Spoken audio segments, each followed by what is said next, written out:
అందరికీ నమస్కారం. E6 TV ప్రేక్షకులకు భీష్మ ఏకాదశి శుభాకాంక్షలతో ఈరోజు భీష్మ ఏకాదశి యొక్క విశిష్టతని, ఆ యొక్క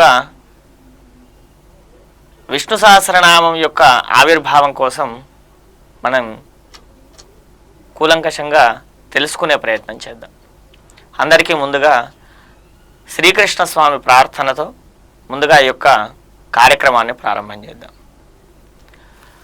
వసుదేవసుతం దేవం కంసచానూరమర్ధనం దేవకీ పరమానందం కృష్ణం వందే జగద్గురుం. ఓం నమో నారాయణాయ. మనకు విష్ణు సహస్రనామ ఆవిర్భావం అంతా కూడా మహాభారతంలోనే జరిగేది. మనము చాలామందికి మనలో తెలుసు, సృష్టికారకుడు బ్రహ్మ, స్థితికారకుడు విష్ణువు, అదేవిధంగా లయకారకుడు పరమేశ్వరుడు అని అందరికీ తెలిసిన అంశం. అయితే ఇక్కడ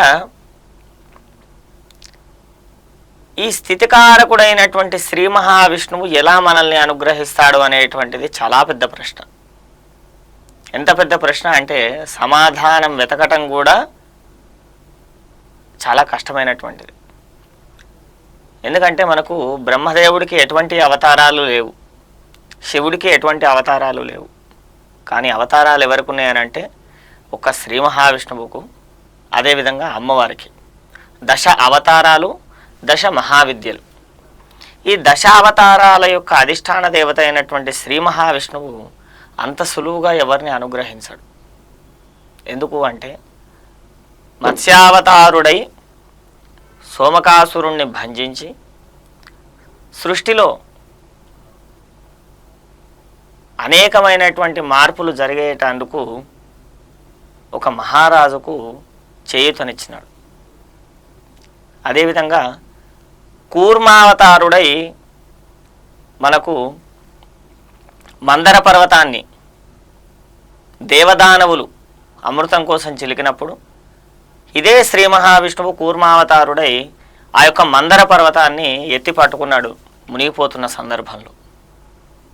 తర్వాత వరాహస్వామి అయి అంతరిక్షంలో ఉండేటువంటి మహాసముద్రం నుంచి భూమిని కాపాడాడు హిరణ్యాక్షుడి వధ చేసి. తర్వాత హిరణ్యకశిపుణ్ణి వధించి సమస్తమైనటువంటి భక్తజనాన్ని, ఋషి పుంగవులని, ఈ యొక్క 14 భువనాలను కూడా రాక్షస పీడ నుంచి విముక్తి కలిగించాడు నరసింహావతారుడై. అటు పిమ్మట వామనావతారం తీసుకొని బలిచక్రవర్తిని కానీ,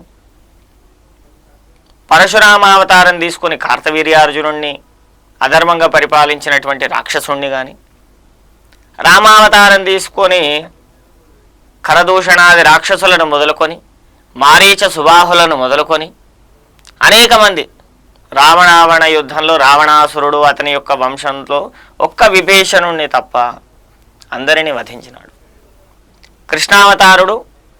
కృష్ణావతారంలో శ్రీ మహావిష్ణువు కంసుణ్ణి, శిశుపాలుణ్ణి, అనేక దంతభక్తుణ్ణి, వీళ్ళందరినీ కూడా వధించినాడు.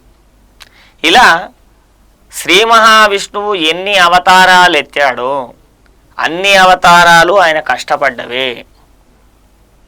అంత సులువుగా శ్రీ మహావిష్ణువు ఏ రాక్షస వధ జరగలేదు. ఏ రాక్షస వధ కూడా శ్రీ మహావిష్ణువు అనుకున్నంత సులువుగానో, మనం మోహించినంత సులువుగానో జరగలేదు. మరి అటువంటి శ్రీ మహావిష్ణువు అంత సులువుగా ఈ యొక్క రాక్షస వధ జరగలేదు ఆయన చేతుల్లో అన్నప్పుడు అతని యొక్క అనుగ్రహం కూడా అంత సులువైంది కాదు. అంత సులువైంది కాదు. మరి ఎలా అతన్ని సులువుగా మనం ప్రసన్నం చేసుకోవాలి? ఒక బ్రాహ్మణుణ్ణి మనము సంతృప్తి పరచడం వల్ల బ్రహ్మదేవుడు సంతృప్తి చెందుతాడు. ఒక ముత్తైదువుని మనం సంతృప్తి పరచడం వల్ల కాళీ, లక్ష్మీ, సరస్వతి 3 దేవతలు కూడా మనల్ని ఆశీర్వదిస్తారు. అదేవిధంగా కేవలం శివలింగం మీద 2 చెంచాల నీళ్లు పోయడంతో పరమేశ్వరుడు సంతృప్తి చెందుతాడు. నమస్కారంతో సూర్యుడు సంతృప్తి చెందుతాడు. స్తుతితో అశ్వినీ దేవతలు సంతృప్తి చెందుతారు. మరి శ్రీ మహావిష్ణువు ఎలా సంతృప్తి చెందుతాడు, అతడు ఎలా మనల్ని అనుగ్రహిస్తాడు అని అంటే దానికి మహాభారతం చెప్తుంది, తస్య స్మరణ మాత్రేణ జన్మ సంసార బంధనాత్.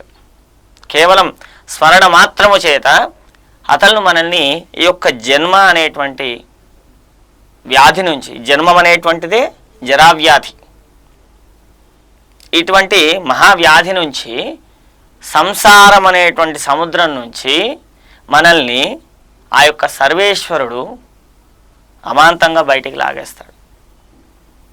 మరి అటువంటి లోకేశ్వరేశ్వరుడు, యోగీశ్వరేశ్వరుడు అయినటువంటి శ్రీ మహావిష్ణువు మనల్ని ఎలా అనుగ్రహిస్తాడు, ఏ విధానం వల్ల అనుగ్రహిస్తాడు, ఎటువంటి అంశాన్ని మనం పట్టుకోవటం వల్ల, ఏ అంశాన్ని మనం పట్టుకోవడం వల్ల శ్రీ మహావిష్ణువు మనల్ని పట్టుకుంటాడు, ఈ అంశాన్ని మనం తెలియజేయడానికే ఈరోజు భీష్మ ఏకాదశి అనేటువంటి పర్వదినాన్ని మనం జరుపుకుంటున్నాం. మరొకసారి ప్రేక్షకులందరికీ కూడా భీష్మ ఏకాదశి శుభాకాంక్షలతో ఈ యొక్క కార్యక్రమంలోకి స్వాగతం పలుకుతున్నాం. అతి ముఖ్యంగా భీష్మ ఏకాదశి అనగానే సాధారణంగా అందరికీ తెలిసిన అంశం ఏమిటి అని అంటే,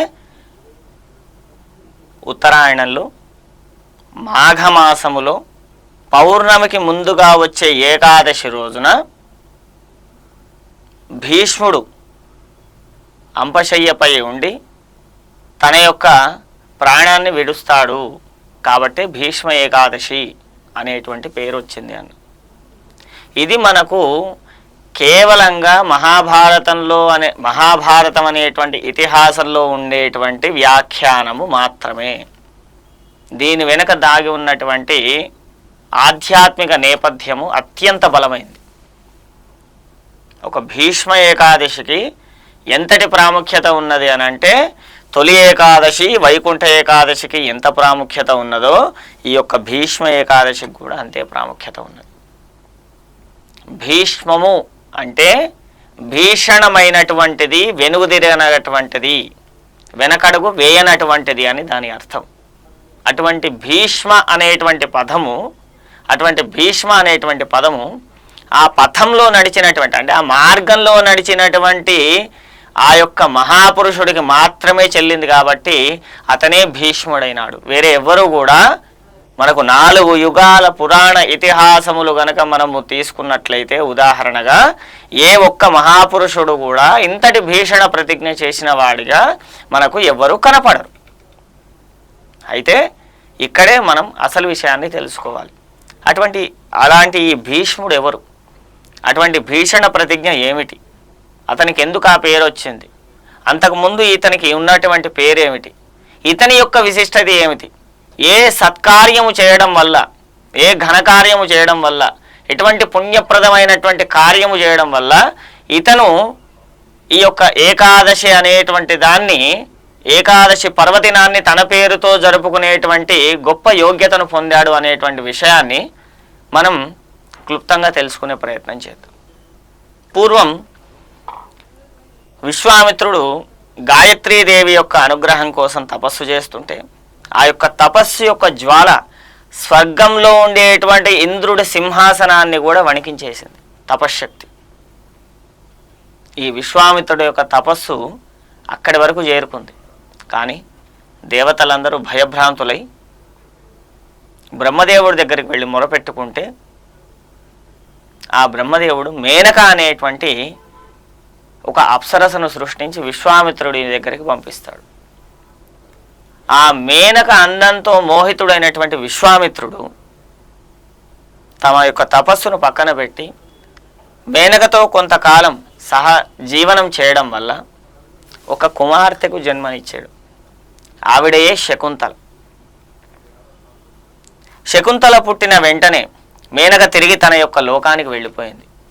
శకుంతలని ఆ విశ్వామిత్రుడు కణ్వ మహర్షి యొక్క ఆశ్రమంలో వదిలివేసి తిరిగి మళ్ళీ తపోభూమికి చేరుకున్నాడు. కణ్వ మహర్షి అత్యంత శక్తి సంపన్నుడు, ఆ యొక్క శ్రీ మహావిష్ణువు యొక్క మహాభక్తుడు. అతనికి అప్పచెప్పి ఆడపిల్లని అతి సౌమ్యమైన మనస్తత్వం ఉన్నవాళ్ళు మాత్రమే పెంచగలరన్న భావనతో ఎంతోమంది తన చుట్టూ ఉన్నా కూడా కణ్వ మహర్షి దగ్గరనే అప్పచెప్పి ఆ యొక్క విశ్వామిత్రుడు తపోభూమికి వెళ్ళిపోయినాడు. శకుంతల యుక్త వయస్సుకు చేరుకున్న తర్వాత వేట మార్గానికని వచ్చినటువంటి మేధినీ వలయం మొత్తాన్ని కూడా పరిపాలిస్తున్నటువంటి దుష్యంతుడు అనేటువంటి చక్రవర్తి ఈ శకుంతల మోహానికి ముగ్ధుడైనాడు. శకుంతల యొక్క దేహం ఎలా ఉంటుంది అంటే మేనక యొక్క సౌందర్యము, విశ్వామిత్రుడి యొక్క తపస్సు, ఇవి రెండూ కలిసి ఉన్నటువంటి రాశీభూత సాక్షి. అటువంటి శకుంతలని కణ్వ మహర్షిని ఒప్పించి గాంధర్వ వివాహం చేసుకొని తనతో కొంతకాలం సుఖభోగములు అనుభవించి ఆశ్రమంలో దుష్యంతుడు తిరిగి రాజ్యానికి వెళ్ళిపోయినాడు. విధి వక్రించి ఆ యొక్క దుష్యంతుడు గతాన్ని మర్చిపోవడం జరిగింది. శకుంతల నిండు గర్భిణి అయి దుష్యంతుడి రాజ్యానికి ఆ యొక్క సంస్థానానికి వెళ్ళి అడిగితే నీవెవరో నాకు తెలియదు అని చెప్పి ఆ యొక్క శకుంతలను పంపివేస్తాడు. తిరిగి మళ్ళీ కణ్వ మహర్షి ఆశ్రమానికి చేరుకున్న శకుంతల అనేక సంవత్సరాల పాటు దిక్కుతిరాలై అలాగే జీవిస్తూ ఉంది. ఆవిడకు దుష్యంతుడి ద్వారా ఒక పుత్ర సంతానం కలిగింది. అతనే భరతుడు. ఇతను భరతుడు, రాముడి యొక్క తమ్ముడు భరతుడు వేరు, ఈ భరతుడు వేరు. ఈ యొక్క భరతుడు పెరిగి పెద్దవాడైన తర్వాత గ్రహాలు అన్నీ కూడా అనుకూలించి దైవానుగ్రహం చేత కణ్వ మహర్షి యొక్క తపశ్శక్తి చేత మళ్ళీ విశ్వామిత్రుడి ఆగమనంతో తన యొక్క కూతురైనటువంటి శకుంతల సంసారాన్ని చక్కదిద్దవలసినటువంటి బాధ్యత విశ్వామిత్రుడు భుజస్కంధాల మీద పడింది. ఆ విశ్వామిత్రుడు దుష్యంతుడు శకుంతలను కలిపి తద్వారా వారికి కలిగినటువంటి సంతానమైన భరతుణ్ణి యువరాజ పట్టాభిషేకం చేస్తాడు. అప్పటి వరకు తను చేసినటువంటి గాయత్రీదేవి యొక్క జపం మొత్తాన్ని కూడా ఆ భరతుడికి దారపోస్తాడు. ఆ తర్వాత ఈ యొక్క భరతుడే దుష్యంతుడి తర్వాత నవకండ భూమండలాన్ని కూడా పరిపాలించేటువంటి మేధినీ వలయ మహాచక్రవర్తి అయినాడు. ఈ చక్రవర్తి స్థాపించినటువంటి సామ్రాజ్యమే ఈ భరతఖండం, భరతవర్షం. ఈ యొక్క భూమండలాన్నంతా పరిపాలించినటువంటి చక్రవర్తి పేరు కురుమహారాజు. ఆ కురుమహారాజు యొక్క వంశంలో ఉద్భవించిన వాడే దుష్యంతుడు. దుష్యంతుడు శకుంతల దంపతులకు పుట్టినవాడే భరతుడు. ఆ భరతుడు మళ్ళీ కూడా ఈ యొక్క సామ్రాజ్యాన్ని సువిశాలమైనటువంటి సామ్రాజ్యముగా మార్చి ధర్మబద్ధమైనటువంటి పరిపాలన చేస్తూ ఒక గొప్ప అశ్వమేధయాగం చేస్తూ కురు సామ్రాజ్యానికి నాంది పలికినాడు. మళ్ళీ ఈ యొక్క అశ్వమేధయాగ ఫలితంతో అనేక సంవత్సరాల పాటు ఆ భరతుడు పరిపాలించినాడు. వాళ్ళ యొక్క వంశ పారంపర్యంగా ఆ యొక్క పరిపాలనా విధానం అలా ముందుకు వెళ్తుంది. ఇదే వంశంలో భరతుడంతటి గొప్ప చక్రవర్తి ఎవరైనా ఉన్నాడు అని అంటే శంతన మహారాజు. ఈ యొక్క శంతన మహారాజు చాలా విశేషమైనటువంటి కారణజన్ముడు. పూర్వం బ్రహ్మగారి సభలో ఒక రాజుగారు గంగాదేవిని మాయామోహితుడై చూడటం వల్ల బ్రహ్మగారు చూసి ఆ రాజుగారికి చెప్తాడు, నీవింకా మానవుడి యొక్క విషయ వాసనలు పోలేదు కాబట్టి భూలోకానికి వెళ్ళి గంగతో నీకున్నటువంటి కోరికను తీర్చుకోమన్నారు. భూలోకంలో అదే మహారాజు గారు శంతనుడై పుట్టటం, ఆ యొక్క దైవానుగ్రహం వల్ల గంగాదేవిని వివాహం చేసుకున్నాడు. పూర్వం కాలభైరవుడి చేతిలో నాశనమైనటువంటి దక్షయజ్ఞంలో 8 మంది ఋషులు ఆ యొక్క కాలభైరవుడు వీరభద్రుడు అయినటువంటి వాళ్ళ చేతుల్లో శాపగ్రస్తులైనారు. వాళ్లే అష్టవసువులు. వాళ్ళు మళ్ళీ ప్రార్థన చేయగా పరమేశ్వరుడు వాళ్ళకి ఏం వరం ఇచ్చాడంటే, పరమపావనమైనటువంటి గంగా గర్భమున జన్మించిన రోజున మీ యొక్క శాపము నుంచి మీరు విముక్తి పొందుతారు, ఆ తర్వాత మీరు అష్టవసువులుగా మారుతారు అని చెప్పినాడు.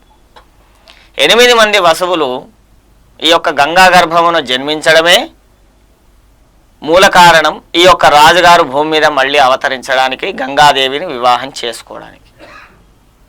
అష్టవసువులకు జన్మను ఇచ్చేటువంటి తండ్రికి ఎంతటి పుణ్యం ఉండాలనో అంతటి పుణ్యాన్ని అతను సంపాదించిన తర్వాతనే పుట్టినాడు. అతడే ఈ యొక్క శంతన మహారాజు. శంతన మహారాజు గంగాదేవిని వివాహం చేసుకున్న వెంటనే గంగాదేవి చెప్తుంది ఏమని, నేను ఏమి చేసినా మీరు మారు మాట్లాడని అంటేనే నేను మిమ్మల్ని వివాహం చేసుకుంటాను, లేదా నేను వివాహం చేసుకున్నాను అంటే నీ మాటకి ఎప్పుడూ నేను ఎదురు చెప్పను అని మాట ఇవ్వటంతో వారికి గాంధర్వ వివాహం అవ్వడం, ఒక్కొక్కరుగా ఈ యొక్క అష్టవసువులు పుట్టడం జరుగుతుంది. పుట్టిన ప్రతి శిశువుని కూడా పుట్టిన వెంటనే నదిలో పారవేసేటువంటి పరిస్థితిలోకి గంగాదేవి వెళ్తుంది. ఒకరు, ఇద్దరు, ముగ్గురు, నలుగురు, ఐదుగురు, ఆరుగురు, ఏడుగురు, ఇలా 8 మందిని గంగాదేవే స్వయంగా నదిలో పారవేసింది. 9వ సంతానంగా పుట్టినటువంటి పుత్రుణ్ణి తీసుకొని దుష్యంతుడి దగ్గరికి వస్తుంటే, ఈ పిల్లవాడిని నాకు ఇచ్చేసేయి, నువ్వు ఎక్కడికి పోయినా నాకు పర్వాలేదు అని చెప్పేసి అని అనగానే, ఆమె దేవకాంత కాబట్టి ఆమె సాధారణమైన కన్య కాదు. ఆ యొక్క బ్రహ్మగారి కమండలంలోంచి ఉద్భవించి నారాయణమూర్తి కాళ్ళు గడిగి హరిద్వార ద్వారా భూమి మీదకి చేరుకున్నటువంటి గంగాదేవి. దేవతలందరిలోకి కూడా అత్యంత ప్రత్యేకత కలిగినటువంటి ఆ యొక్క గంగాదేవి, తథాస్తు ఇతడు నీ సంతానమే, కానీ తల్లి లేకుండా నీవు ఇతన్ని పెంచలేవు కాబట్టి ఒక గొప్ప వీరుడుగా ఈ యొక్క పిల్లవాడిని తయారు చేసి నీకు ఒక రోజు అప్పచెప్తా, ఆ రోజున నీవు ఖచ్చితంగా ఈ పిల్లవాడిని తీసుకోవచ్చు, అప్పటి వరకు మాత్రం ఇవ్వను అని చెప్పి చనిపోయినటువంటి 8 మంది శిశువులు ఎవరో వాళ్ళ యొక్క పూర్వజన్మ వృత్తాంతం ఏంటో చెప్పి ఆ యొక్క పిల్లవాడిని తీసుకొని వెళ్ళింది.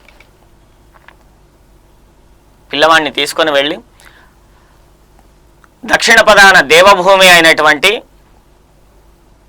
ఆ యొక్క కేరళ రాజ్యంలో గంగాదేవి పరశురాముడి యొక్క ఆశ్రమానికి చేరుకుంది. ఆశ్రమానికి చేరుకొని విషయాన్ని వివరించి ఆ యొక్క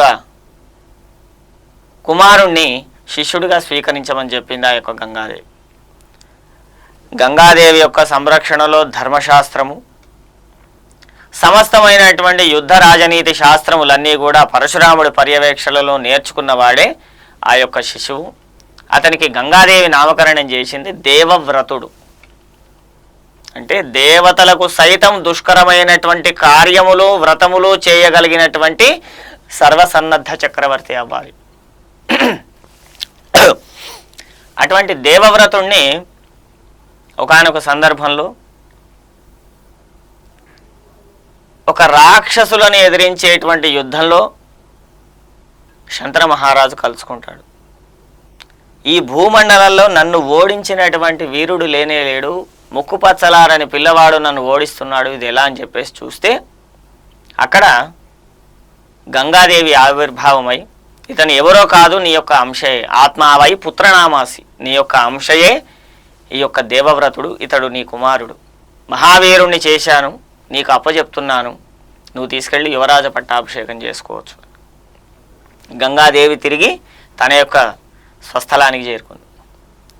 దేవవ్రతుడిని తీసుకువెళ్ళి ఆ యొక్క శంతన మహారాజు యువరాజ పట్టాభిషేకం చేసి రాజ్యపాలన సుభిక్షంగా సాగుతున్నటువంటి సందర్భంలో ఒక మత్స్యరాజ్యానికి సంబంధించినటువంటి ఒక మత్స్యరాజు యొక్క దత్తపుత్రికని, సత్యవతి అని నామధేయం ఉన్నటువంటి ఒక స్త్రీమూర్తిని చూసి శంతన మహారాజు మోహించడం జరిగింది. ఇక్కడే భారతంలో అసలైన గొప్ప మలుపు జరగడం జరుగుతుంది. ఇక్కడే ఈ యొక్క భారతంలో అతి కీలకమైనటువంటి ఘట్టం. అక్కడ శంతన మహారాజుని ఆ యొక్క సత్యవతి దేవి అడుగుతుంది, నేను మహారాణిగా ఉండాలి, నాకు పుట్టిన సంతానం మాత్రమే రాజ్యాధికారం చెయ్యాలి, జీవితంలో ఎప్పుడు కూడా ఈ యొక్క దేవవ్రతుడు రాజ్యం కోసం అధికారం కోసం నన్ను అడగకూడదు, ఎప్పటికీ వాడు నా పిల్లలను కాపాడాలి, ఈ 3 వరాలు ఇస్తేనే నేను నిన్ను వివాహం చేసుకుంటాను. కానీ ఆ 3 వరాలు ఇవ్వలేక దుష్యంతుడు ఆమెను మర్చిపోలేక విపరీతమైనటువంటి మానసిక వేదనకు గురై చాలా ఇబ్బంది పడుతున్నాడు. తండ్రి యొక్క స్థితిని గమనించినటువంటి ఆ యొక్క దేవవ్రతుడు మంత్రుల ద్వారా విషయాన్ని తెలుసుకొని స్వయంగా సత్యవతీదేవి దగ్గరికి వెళ్ళి అడుగుతాడు. అమ్మ, మీరు మా నాన్నగారిని వివాహం చేసుకోవాలంటే మీరు 3 ప్రశ్నలు అడిగారు, 3 వరాలు అడిగారట కదా, ఈ 3 వరాలకు మేము సిద్ధం అని చెప్పేసి. ఏమిటివి అని అంటే, ఇందాక మనం చర్చించుకున్నట్టే ఖచ్చితంగా నేనే మహారాణిగా తర్వాత రాజమాతగా ఉండాలి, నా సంతానము వారి సంతానం మాత్రమే రాజ్యాధికారం చేయాలి, ఎప్పటికీ వీళ్లను కంటికి రెప్పలా కాపాడుతూ దేవవ్రతుడు వీళ్లతోనే ఉండాలి, కానీ రాజ్యాధికారం మాత్రము అధికారము అడగకూడదు. ఈ 3 అంశాలను ఒప్పుకుంటున్నట్టుగా ఆ యొక్క దేవవ్రతుడు మాట ఇస్తాడు. కానీ ఇక్కడ సత్యవతీదేవి యొక్క అహంకారం ఇంకా పెరిగిపోయి ఇంకొక సందేహం అని అంటుంది. ఏమిటి నీ సందేహం అని అంటే, ఉత్తరోత్తర నీకు వివాహం జరిగి నీకు సంతానం కలిగితే నీ పిల్లలు రాజ్యం అడగరని గ్యారంటీ ఏమిటి? నీ పిల్లలు రాజ్యం అడగరన్నటువంటి నమ్మకం ఏమిటి నాకు? అప్పుడు నా పిల్లల పరిస్థితి ఏమిటి, నా వంశం పరిస్థితి ఏమిటి, వాళ్ళ పిల్లల పరిస్థితి ఏమిటని అంటే, అప్పుడే అతడు గంగానది సాక్షిగా ప్రతిజ్ఞ చేస్తాడు. అద్య ప్రభృతి బ్రహ్మచర్య వ్రతం ఆచరిష్యామః అంటే, ఇప్పటి నుంచి నేను బ్రహ్మచర్యాన్ని పాటిస్తున్నాను,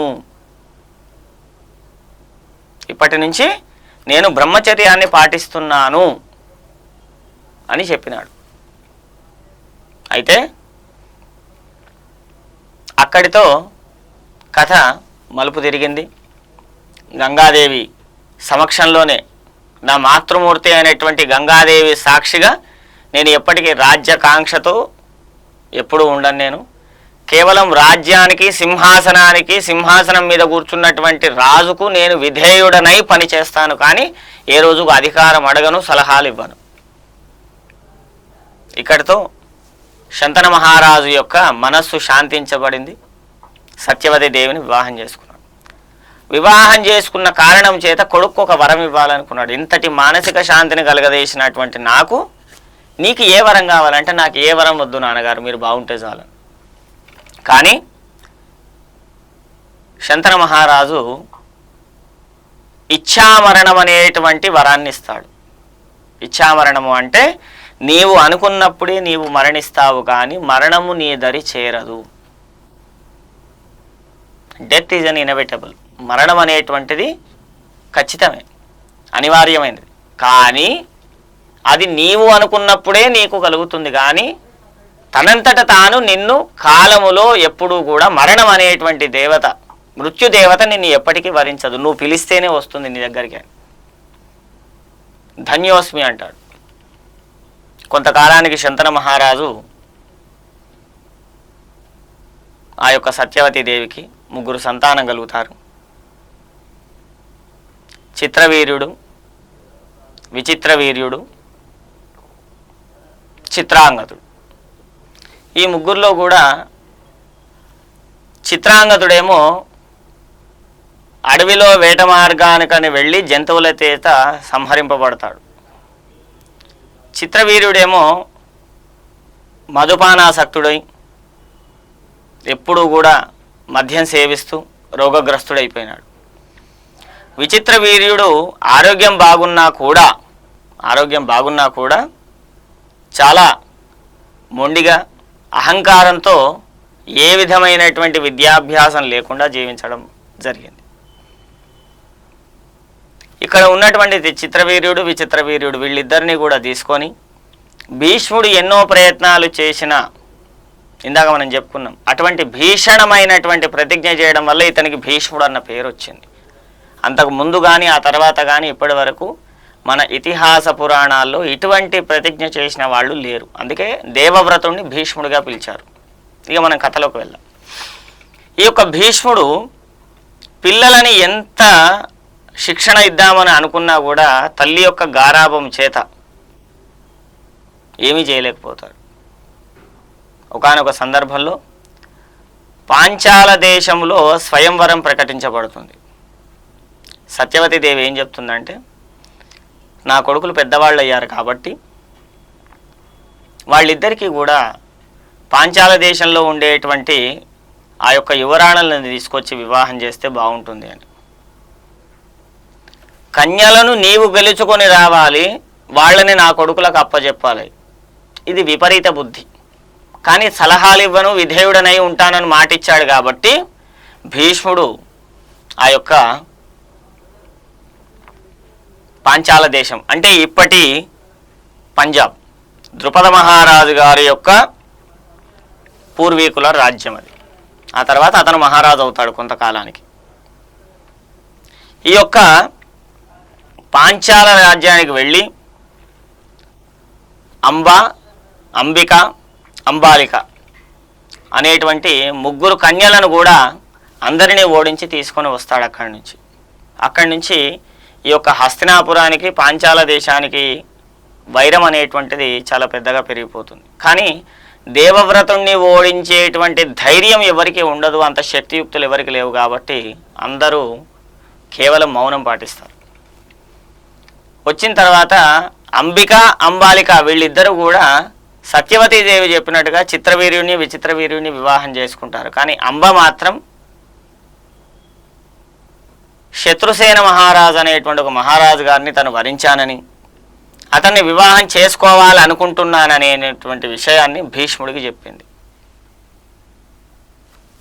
అలాగే నేను ఆ రాజుగారికి నిన్ను అప్పచెప్తానని చెప్పేసి తీసుకువెళ్తే, ఇంకొక రాజు గెలిచినటువంటి స్త్రీని నేను తిరిగి భార్యగా పొందడం నాకు అవమానం కాబట్టి నేను నిన్ను తిరస్కరిస్తున్నాను, ఇంత ప్రేమించినా అని అంబను తిరస్కరిస్తాడు ఆ యొక్క శత్రుసేన మహారాజు.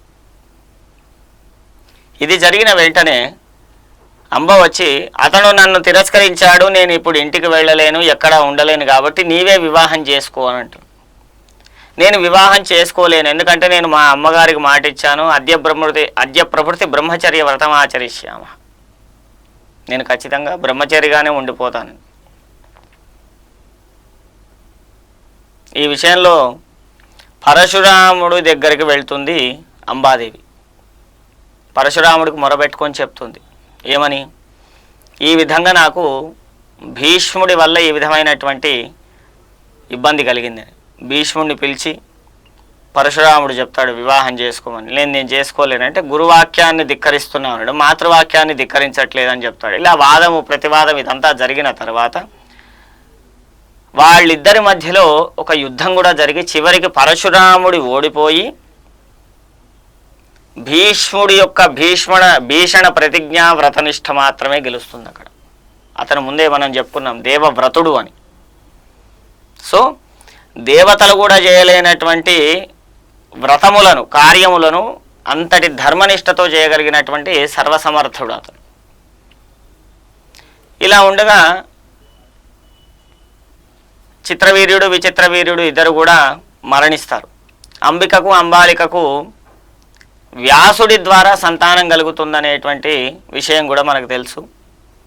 అంబికకు వ్యాసుడిని చూసి కళ్ళు మూసుకోవడం వల్ల ధృతరాష్ట్రుడు, అంబాలికకు కేవలం సందేహంతో ఉన్నటువంటి కారణం చేత పాండురాజు, భయంతో మూడవ సంతానం కావాలని కోరుకున్నప్పుడు అంబిక, అంబాలిక ఇద్దరు కూడా ఒక దాసిని అక్కడ పెట్టడం వల్ల వ్యాసుడి ద్వారా ఆ దాసికి విదురుడు ఈ విధంగా జన్మనివ్వడం జరుగుతుంది.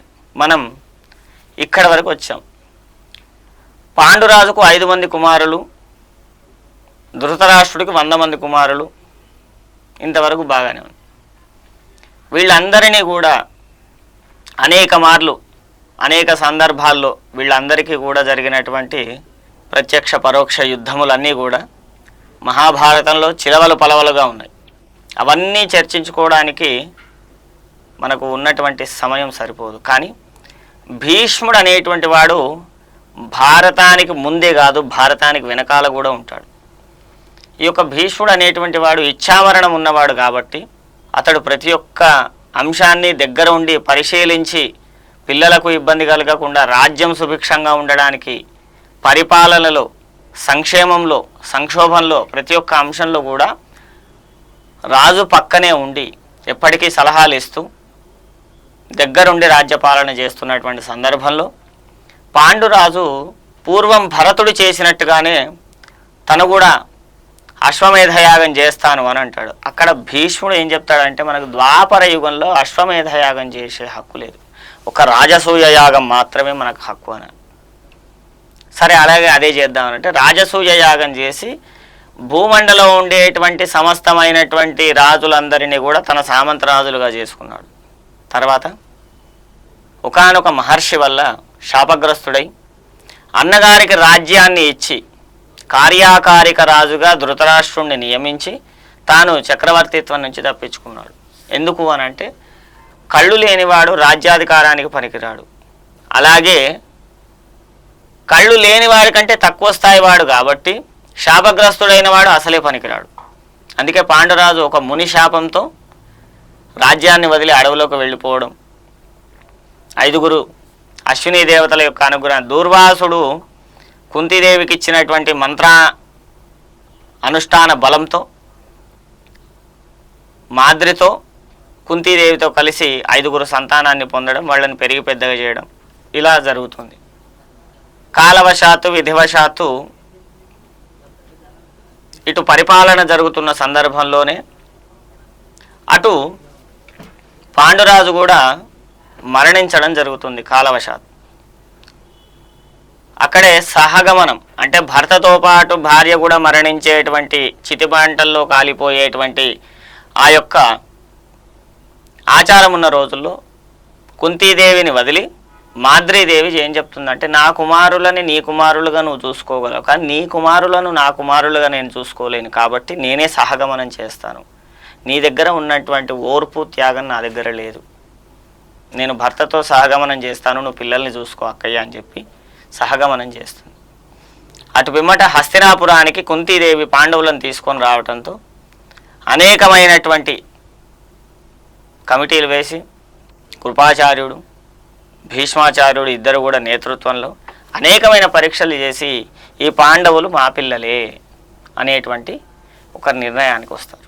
అక్కడే ధర్మరాజుకు యుధిష్ఠిరుడు అతని పేరు, ఎటువంటి శాస్త్రమునైనా కూడా అతి సులువుగా నేర్చుకోగలిగినటువంటి సర్వసమర్థుడే యుధిష్ఠిరుడు.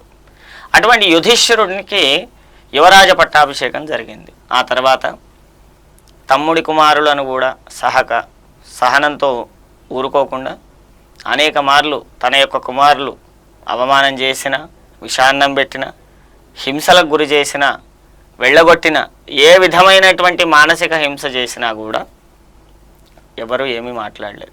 వీటన్నిటికీ కూడా భీష్ముడే మళ్ళీ ఏకీకృత సాక్షి. ఇది ఇలా ఉండగా ద్రౌపది స్వయంవరం, అర్జునుడు మాయావేషంలో బ్రాహ్మణ వేషంలో ద్రౌపదిని గెలవడం, అటు పిమ్మట గెలిచింది వీళ్లే అని తెలుసుకొని అర్ధరాజ్యాన్ని ధృతరాష్ట్రుడే పిలిచి ధర్మరాజుకి ఇవ్వడం, ఆ యొక్క సగం రాజ్యాన్ని తీసుకున్నటువంటి ధర్మరాజు మరలా తండ్రిలాగానే వేదవ్యాసుల వారి యొక్క ఆజ్ఞానుసారం పితృదేవత యొక్క అనుగ్రహం ఆ యొక్క రాజసూయ యాగాన్ని మళ్ళీ చేస్తాడు. ఈ యొక్క రాజసూయ యాగం ఇతని యొక్క వైభవాన్ని చూసి తట్టుకోలేనటువంటి దుర్యోధనుడు, కర్ణుడు, శకుని, దుశ్శాసనుడు, దుష్ట చతుష్టయం, వీళ్ళు నలుగురు కూడా మాయాజూదం ఆడి వీళ్ళని ఓడించి ద్రౌపదీదేవిని వివస్త్రగా మార్చి చివరాఖరికి వాళ్ళ దగ్గర ఉన్నటువంటి సమస్తమైన సంపదను కూడా జూదంలో గెలుచుకొని వాళ్ళని ఆ యొక్క హస్తినాపురం నుంచి గెంటివేసినారు. అరణ్యవాసము, అజ్ఞాతవాసము, సంధి ఇవన్నీ జరిగిన తర్వాత కురుక్షేత్రానికి వస్తుంది. ఈ యొక్క కురుక్షేత్రం అనేటువంటిది 18 రోజులు జరిగినటువంటి సంగ్రామం. రామరావణ యుద్ధం తర్వాత మనకు జరిగినటువంటి ఇతిహాసంలో మహాభారత యుద్ధమే అత్యంత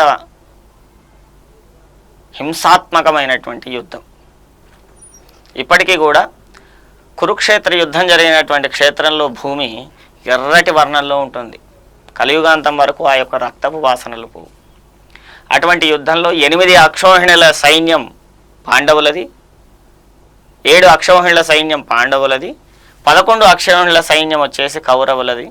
వెరసి అధికార బలగర్వంతో దుర్యోధనుడు, భగవంతుడి మీద విశ్వాసంతో ధర్మనిష్టతో ధర్మరాజు ఇద్దరు కూడా కురుక్షేత్ర సంగ్రామానికి చేరుకున్నారు. 18 రోజుల సంగ్రామం తర్వాత చివరకు ధర్మరాజు గెలిచాడు. ఇక్కడ ఈ యుద్ధంలో కూడా, కేవలం యుద్ధంలో కూడా భీష్ముడు ఎంతటి ధర్మనిష్ట కలిగిన వాడైనా కూడా అతను కౌరవుల వైపే ఉన్నాడు. ఎందుకంటే అతని ప్రతిజ్ఞ ఏమిటి? కేవలం సింహాసనానికి విధేయుడనై ఉంటాను. ఆ యొక్క ధృతరాష్ట్రుడు చెప్పాడు, నా కొడుకు వైపే ఉండాలి, వాళ్ళ వైపు ఉండకూడదు. అలాగే ఇంతటి మాయాజూదం జరిగిన, ద్రౌపదీదేవికి అవమానం జరిగిన, ఉత్తర గోగ్రహణం జరిగిన, ఎటువంటి అవమానాలు లాక్షాగృహం జరిగిన, ఎన్ని జరిగినా కూడా భీష్ముడు ఎప్పుడు కూడా రాజ్యాధికారంలో ఎప్పుడు కూడా అతను వేలు పెట్టలేదు. ఇలా ఉండకూడదు, ఇలా ఉండాలి అనే విషయాన్ని చెప్పే ప్రయత్నం కూడా చేయలేదు. కానీ ఒకానొక సందర్భంలో రాజమాత అయినటువంటి సత్యవతీదేవికే ధృతరాష్ట్రుడి ద్వారా అవమానం జరిగినప్పుడు మాత్రం ఇదంతా మీరు నిర్మాణం చేసినటువంటి వ్యవస్థ కాబట్టి నేను ఏమీ చేయలేను అని దండం పెట్టాను. కొంతకాలానికి కురుక్షేత్రంలో 18 రోజుల మహాసంగ్రామం జరిగిన తర్వాత భీష్ముడు యొక్క బాణ పరంపరను, మహావృద్ధుడు, కురువృద్ధుడైనటువంటి మహావీరుడు, అటువంటి భీష్ముడి యొక్క బాణ పరంపరను తట్టుకోలేకపోయినారు చాలామంది. క్రితపూర్వం మనం తెలుసుకున్నాం ఏంటి అంటే, అంబ అనేటువంటి ఒక యువరాణి పరమేశ్వర అనుగ్రహంతో మళ్ళీ ఇదే వంశంలో, పాంచాల వంశంలోనే ఒక నపుంసకురాలిగా జన్మనెత్తి ఆ యొక్క యుద్ధంలో అర్జునుడి ముందు నిలబడుతుంది. తాతగారు మీరు ఎలా మరణిస్తారు అని అడిగినప్పుడు అతను చెప్తాడనమాట, నేను పూర్వజన్మలో నా వల్ల ఇబ్బంది కలిగింది ఒక స్త్రీకి, ఆవిడే మళ్ళీ ఇదే వంశంలో పుట్టింది, ఆవిడను చూడటంతోనే నేను అస్త్ర సన్యాసం చేస్తాను అని చెప్పేసి అంటాడు. ఆవిడే అంబ. ఆ యొక్క అంబ ఈ జన్మలో ఒక నపుంసకురాలుగా జన్మనెత్తింది. ఆవిడని ముందు పెట్టుకొని అర్జునుడు వదిలినటువంటి బాణముతో ఆ యొక్క భీష్ముడు నేల కొరుగుతాడు. కానీ మహావీరుడు నేల కొరగడం అనేటువంటిది అధర్మబద్ధమైనటువంటిది కాబట్టి రథం మీద నుంచి భీష్ముడు పడిపోయే లోపే తన యొక్క ధనుర్విద్యతో ఒక మంచాన్ని ఏర్పాటు చేస్తాడు. బాణములతో మంచాన్ని ఏర్పాటు చేసిన తర్వాత ఆ యొక్క భీష్ముడు ఆ యొక్క బాణాల మీద పడిపోతాడు. భూమిని తాకకుండా బాణాలతో ఉండిపోతాడు. అందుకే అంపశయ్య అన్నారు. అతనికి ఇచ్ఛామరణం ఉంది కాబట్టి శరీరం ఎంత వ్యధకు గురి అయినా కూడా ఎక్కడ కూడా అతనికి మరణం అనేట్లేదు. ఎందుకంటే ఆయనకి ఇంకా ఇచ్చలేదు. ఎందుకంటే చరిత్రకారుల యొక్క విషయ వివరణ ప్రకారం చూసుకున్నా, మన యొక్క మహాభారత ఇతిహాస ప్రకారం చూసుకున్నా, ఆశ్వీజ కార్తీక మాసాల్లో కురుక్షేత్రం జరిగింది అనేటువంటిది కొంతమంది వాదన. దీనికి పూర్తి స్థాయి ఆధారాలు మనకు ప్రామాణికంగా మహాభారత గ్రంథంలో, వ్యాస విరచిత మూల మహాభారతంలో ఉన్నాయి. ఆశ్వీజ కార్తీక మాసాల్లో యుద్ధం జరిగింది. మరి మాఘమాసంలో మనం చేసినటువంటి ఈ యొక్క భీష్మ ఏకాదశి ఆశ్వీజం, కార్తీకం, మార్గశిరం, పుష్యం, మాఘం 5 మాసాలు. ఈ 5 మాసాల విషయం 5 మూళ్ళ 150 రోజులు అతని యొక్క మరణాన్ని అంపశయ్య మీద ఆపుకున్నాడు. ఆ యొక్క భీష్ముడు అంతటి ప్రతిజ్ఞ చేసినాడు కాబట్టి శరీరంతో చేసినటువంటి పాపాన్ని యొక్క శరీరంతో అనుభవించాలనే కారణము చేత, మరలా జన్మ వద్దు అనే కారణం చేతనే ఆ యొక్క భీష్ముడు శరీరంతో ఈ యొక్క కర్మను అనుభవిస్తూ అంపశయ్య మీద 5 నెలలు ఉండిపోయినాడు. అటు పిమ్మట మహాభారత సంగ్రామం ముగిసిన వెంటనే చక్రవర్తిత్వాన్ని పొందినటువంటి ధర్మరాజు చివరాఖరికి హస్తినాపురం చక్రవర్తిగా మహాభారత సంగ్రామం అయినాక ఈ యొక్క మేదినీ వలయానికి చక్రవర్తిగా ధర్మరాజు సింహాసనాన్ని అధిరోహించినాడు. ఇదిలా ఉండగా అనుకోకుండా కృష్ణ పరమాత్మ కళ్ళు మూసుకొని నవ్వుతాడట భోజనం చేస్తూ. హుటాహుటిన లేచి బయలుదేరి వెళ్తుంటే అర్జునుడు కానీ భీముడు కానీ బాబా ఏం జరిగింది, ఎక్కడికి వెళ్తున్నారంటే, అంపశయ్య మీద ఉన్నటువంటి భీష్ముడి యొక్క మరణం ఆసన్నమైంది. అతడు ఉత్తరాయణ ప్రవేశ కాలం కోసమే ఇంతకాలం ఎదురు చూసినాడు. మాఘాది పంచకం శుభం అంటే మాఘమాసంలో వచ్చేటువంటి ఈ ఏకాదశి గడియల్లో అతడు వైకుంఠానికి చేరుకునే మార్గంలో అంపశయ్య మీద ఉండే ఇన్ని రోజులు తపస్సు చేసినాడు. అది నాకు అర్థమైంది, నా వెంట నడవండి అంటే అప్పుడు సహదేవుడు అడుగుతాడు ఎందుకు అని. సమస్తమైనటువంటి ధర్మశాస్త్రములు చెప్పగలిగినటువంటి సర్వసమర్థుడు ఎవరైనా ఉన్నారు ఇప్పుడు మనకు అని అంటే అది కేవలం ఒక్క భీష్మాచార్యుడు మాత్రమే. అందుకే అతను ఆచార్యుడైండు, చక్రవర్తి కాదు, మహారాజు కాదు, భీష్మ ఆచార్యుడు. అటువంటి భీష్మాచార్యుడి దగ్గరికి వెళితే మీరు రాజనీతి శాస్త్రం నేర్చుకునే అవసరం పరిస్థితి ఇప్పుడు వచ్చిందన్న. వెంటనే హుటాహుటిన పాండవులందరూ వెళ్ళి ఆ యొక్క తాతగారికి పాతాళంలో ఉండేటువంటి గంగాదేవిని స్మరణ చేసి అర్జునుడు నోరు తడిపి ఈ యొక్క సమస్త భూమండలం అంతా కూడా సస్యశ్యామలంగా ఉండడానికి గల కారణము ఏ దేవతను ఉపాసన చేయడం వల్ల మాకు ఆ యొక్క అనుగ్రహం కలుగుతుందో చెప్పమని వైశంపాయనుడు అనేటువంటి మహర్షి సమక్షంలో ఈ యొక్క ధర్మరాజు అడుగుతాడు. కిమేకం దైవతం లోకే కింవాప్యేకం పరాయణం స్తవంతం కంకమర్చంత ప్రాప్నోర్ మానవాశుభ కో ధర్మ సర్వధర్మాణం ధర్మోది కథమో మహ యద్భక్త్యా పుండరీకాక్షం స్తవేనచ్చేర్ నరశివ. అంటే ఈ యొక్క ఏ ధర్మమును ఆచరించడం వల్ల ఏ దేవతను ఉపాసన చేయడం వల్ల మాకు ఈ జ్ఞానం ప్రాప్తిస్తుందో, మీరు ఇన్ని సంవత్సరాలు భూమి మీద నివసించినారు కాబట్టి మీ యొక్క జ్ఞానం అమేయమైనటువంటిది కాబట్టి మీరే తెలియజేయగలరు అనేటువంటి ప్రశ్నని ధర్మరాజు వెయ్యగా అతడు చెప్తాడు. శాంతాకారం భుజగజేనం పద్మనాభం సురేషం విశ్వాధారం గగన సదృశం మేఘవర్ణ శుభాంగం. ఆ యొక్క శాంత స్వరూపుడైనటువంటి శ్రీ మహావిష్ణువు మిమ్మల్ని అనుగ్రహించడానికి శ్రీకృష్ణ స్వామి మీ ముందున్నాడు. అతని యొక్క సహస్రనామమే ఇప్పుడు నేను చెప్తున్నా వినండి అని.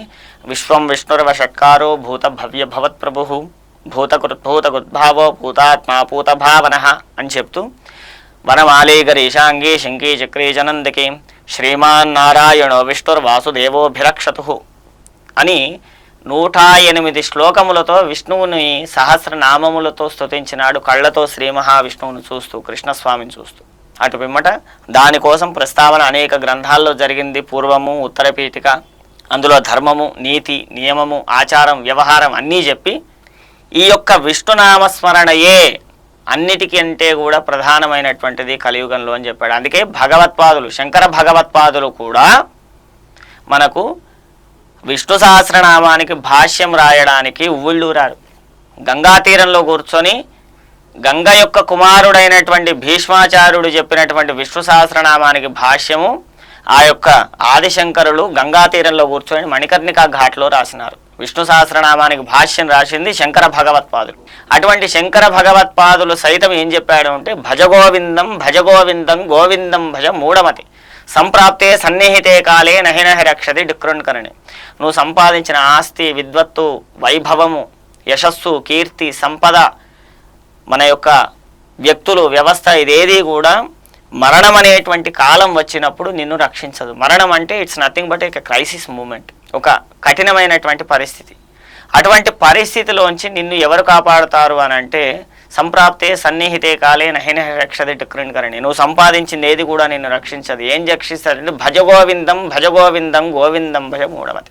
ఆ యొక్క గోవిందనామస్మరణ, విష్ణుస్మరణ, విష్ణునామస్మరణ చేయడం వల్ల మాత్రమే నీకు కైవల్య ప్రాప్తి కలుగుతుంది, నీకు వైకుంఠ ప్రాప్తి కలుగుతుంది. ఈ యొక్క జన్మ సంసారముల నుంచి నిన్ను తీసి కైవల్యాన్ని, ముక్తిని ప్రసాదించేది ఆ యొక్క శ్రీ మహావిష్ణువే అని చెప్తూ ఆ యొక్క శ్రీ మహావిష్ణువు యొక్క నామస్మరణ చేయమని చెప్తాడు. వేదవ్యాసుడు సైతం ఒకానొక సందర్భంలో నారద మహామునితో దుఃఖిస్తూ అంటాడట, అనవసరంగా నేను కలియుగంలో పుట్టినా బాగుండేది అంటే. ఎందుకయ్యా అంటే కలవు స్మరణాన్ముక్తి, ఒక స్మరణ మాత్రం చేత ముక్తిని ప్రసాదిస్తాడు. ఈ 3 యుగాల్లో ఇంత తపస్సు చేయాలి మనం, కలియుగంలో ఒక ముక్తిని ప్రసాదించేది ఒక నామస్మరణ మాత్రమే అని ఆయనే చెప్తున్నాడు కదా అని చెప్పేసి అన్నాడు. అంటే ఎన్నో ఉదాహరణలకు నిలవైనటువంటి ఆధారమే మనకు విష్ణు సహస్రనామం. ఇటువంటి విష్ణు సహస్రనామానికి రూపకల్పన జరిగినటువంటి రోజే ఈ యొక్క భీష్మ ఏకాదశి. ఈ యొక్క భీష్ముడు అంపశయ్య మీద ఉండి విష్ణునామస్మరణ చేసి విష్ణు సహస్రనామాన్ని లోకానికి అందించి ఆ యొక్క శ్రీ మహావిష్ణువు యొక్క దివ్యమంగళ కృష్ణస్వామి స్వరూపాన్ని చూస్తూ వైకుంఠ ప్రాప్తిని పొందినటువంటి రోజుగా, భీష్ముడు వైకుంఠ ప్రాప్తిని పొందినటువంటి రోజుగా మనం ఈ యొక్క భీష్మ ఏకాదశిని పురస్కరించుకుంటున్నాం. మనం క్లుప్తంగా భీష్ముడి యొక్క వృత్తాంతాన్ని తెలుసుకున్నాం. అతన్ని మించినటువంటి ధర్మజ్ఞాని, జ్ఞాని ధర్మనిష్ట కలిస్తేనే ధర్మజ్ఞాని. అటువంటి ధర్మజ్ఞాని యావత్ భూమండలంలో వేరే ఏ ఇతిహాసములలో కూడా మనకు దొరకడు. అటువంటి గొప్ప దేవవ్రతుణ్ణి భీష్ముణ్ణి మనసా వాచా కర్మణ మనం తలుచుకుంటూ ఆ యొక్క భీష్మాచార్యుడు మనకు ఒసంగినటువంటి విష్ణు సహస్రనామ పారాయణ చేసి ఈ యొక్క భీష్మ ఏకాదశి పర్వదినాన్ని మన యొక్క ఉత్తమ గతుల ప్రాప్తి కోసం వినియోగించుకొని సత్ఫలితాన్ని పొందుతూ సన్మార్గాన్ని ఆచరిస్తూ నిత్యం ధర్మాచరణ చేసే వైపుగా శ్రీ మహావిష్ణువు మనల్ని నడపాలని మనసా వాచా కర్మణ కోరుకుంటూ ఆ యొక్క విష్ణు సహస్రనామ పారాయణం చేయండి. పరమేశ్వర అనుగ్రహాన్ని ఎలాగైతే భీష్ముడు పొందినాడో అదేవిధంగా మనం కూడా పొందే ప్రయత్నం చేద్దాం. ఓం నమో నారాయణాయ. తిరిగి మరొక కార్యక్రమంలో మళ్ళీ కలుసుకుందాం. అంతవరకు నమస్కారం.